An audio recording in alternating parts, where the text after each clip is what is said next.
A wealthy man stands by the edge of a dark, glistening lake, his hands trembling as he clutches a tiny pink bundle. His face twists with rage, his voice a venomous hiss. A girl. Useless. In one heartless motion, he tosses his newborn daughter into the icy depths of Silver Lake and walks away, the rain masking his crime. But he doesn't see the couple watching from the shadows, already racing to save the child he discarded. The rain falls in relentless sheets, cloaking the night in chilling darkness.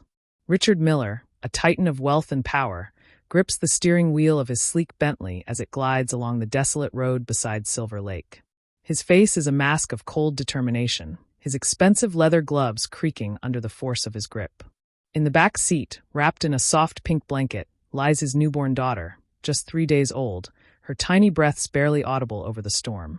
A girl, Richard mutters, his voice thick with bitterness. All this waiting, and it's a girl. Richard Miller is no ordinary man.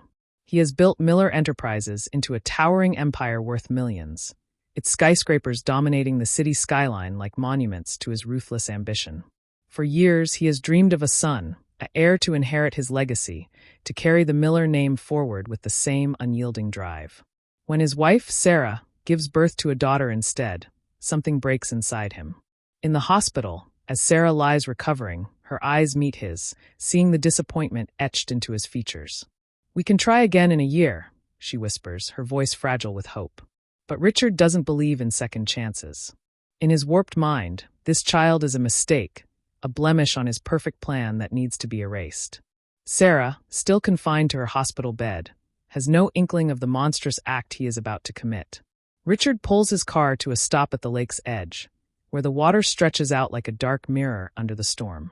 He steps into the rain, his polished shoes sinking into the mud, and opens the back door. Lifting the small bundle, he pauses for a fleeting moment. The baby's deep blue eyes open, gazing up at him with a quiet curiosity that seems to pierce his hardened heart. She doesn't cry, only watches him, innocent and unaware. For a heartbeat, Richard wavers, his breath catching. Then his resolve returns, colder than the lake itself. With a swift, brutal motion, he hurls the bundle into the water. The pink blanket vanishes beneath the waves, swallowed by the darkness. Without a glance back, Richard returns to his car, the windshield wipers erasing the rain and any trace of his sin. "It's done," he tells himself, his voice hollow. "Now we can start over. A proper heir." But Richard isn't alone that night. Under a nearby bridge, seeking shelter from the storm, stand Mary and David Walker, a young couple who have just witnessed the unthinkable. Mary's hand flies to her mouth, stifling a cry. "Oh my God!" she gasps, her voice trembling with horror. Before she can finish, David is already running, his boots splashing through the mud as he plunges into the freezing lake. The seconds stretch into an agonizing eternity as Mary stands at the water's edge, her heart pounding, prayers tumbling from her lips. The lake churns, its surface dark and unforgiving, until finally, David's head breaks through. In one arm, he clutches the tiny pink bundle, his other arm fighting to keep them both afloat. "She's alive!" he shouts, his voice cutting through the storm as he swims back to shore. Mary rushes forward, tears mingling with the rain on her cheeks. She takes the baby from David's trembling arms, peeling away the soaked blanket and wrapping the child in her own warm coat. The little girl coughs, expelling water, then lets out a faint cry as her tiny chest rises and falls. Mary holds her close, feeling the fragile warmth of life against her racing heart.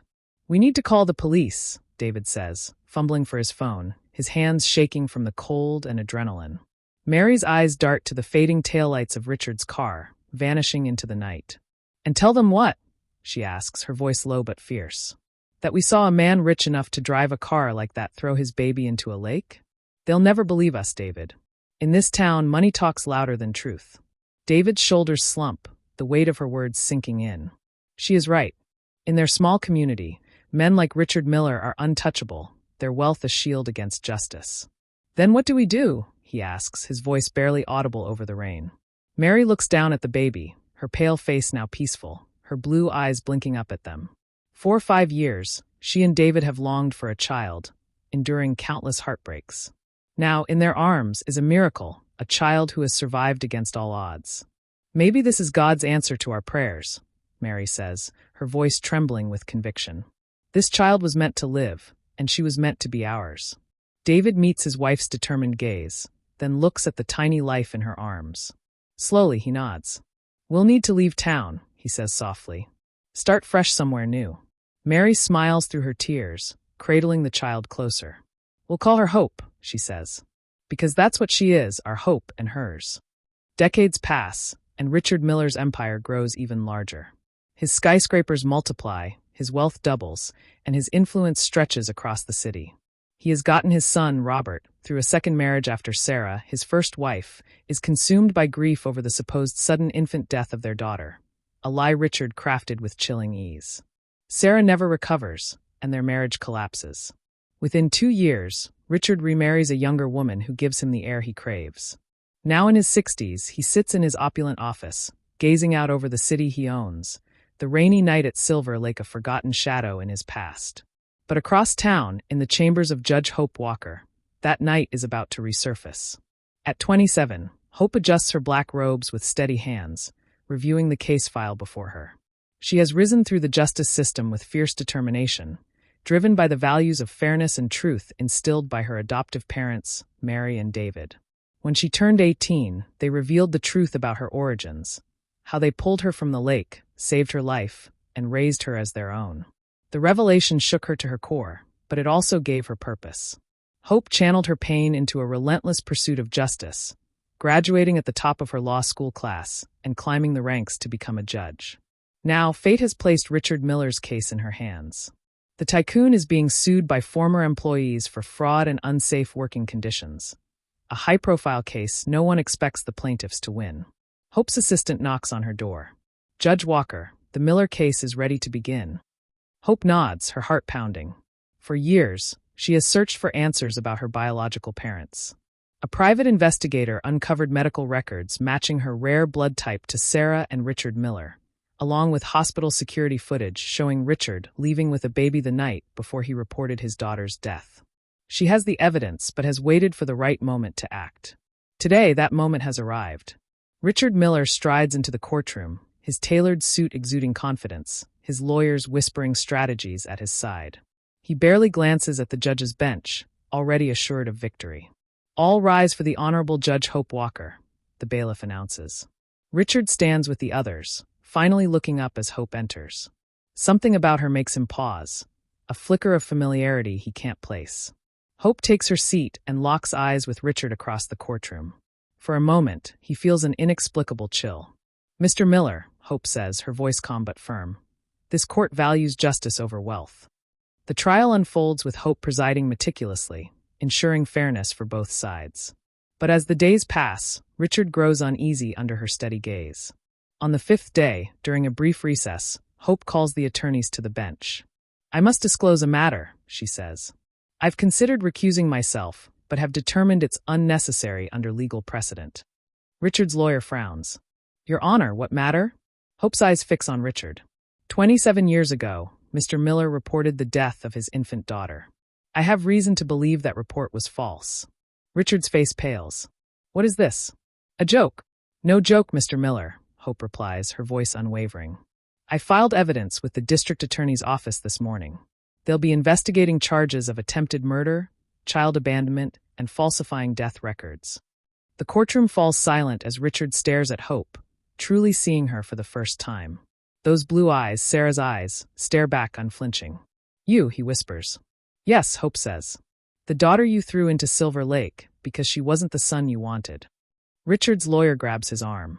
"Don't say another word." But Richard is frozen, trapped by the weight of those accusing eyes. "How did you survive?" he asks, his voice barely audible. "A miracle," Hope replies. "A couple who saw what you did. They saved me, raised me, and taught me that justice always finds a way." The story explodes into a media frenzy. Richard Miller, the untouchable millionaire, is charged with the attempted murder of his own daughter. Now the judge presiding over his fraud case. His empire unravels as shareholders flee and his son, Robert, publicly denounces him. Sarah, Richard's first wife, comes forward after seeing Hope on the news, her resemblance undeniable. DNA tests confirm Hope as her daughter, and their private reunion is a healing balm for years of grief. Hope recuses herself from the fraud case after her revelation, but the evidence she provided ensures Richard's downfall. Another judge finds him guilty on all counts, and he faces a 15-year sentence for attempted murder. On sentencing day, Hope sits in the courtroom as an observer, watching the man who discarded her face the consequences. "I'm sorry," Richard says, his voice frail as he is led away. "I don't expect forgiveness." Hope stands, her posture resolute. "This isn't about forgiveness, Mr. Miller. It's about justice, something every child deserves, regardless of their gender." As Richard is taken away, Hope steps out into the sunlight. Sarah waits on the courthouse steps, linking her arm through her daughter's. "Ready to go home?" she asks. Hope nods, a weight lifting from her shoulders. "Yes, finally ready." They walk down the steps together, leaving behind the shadows of the past. Hope has come full circle, from a newborn discarded in a lake to a judge upholding justice for all. Her journey is proof that the greatest revenge is not just surviving, but thriving against those who tried to destroy you. Somewhere, Mary and David Walker watch over their adopted daughter with pride, knowing the baby they saved has grown into a woman who will save others through her unwavering commitment to truth and justice.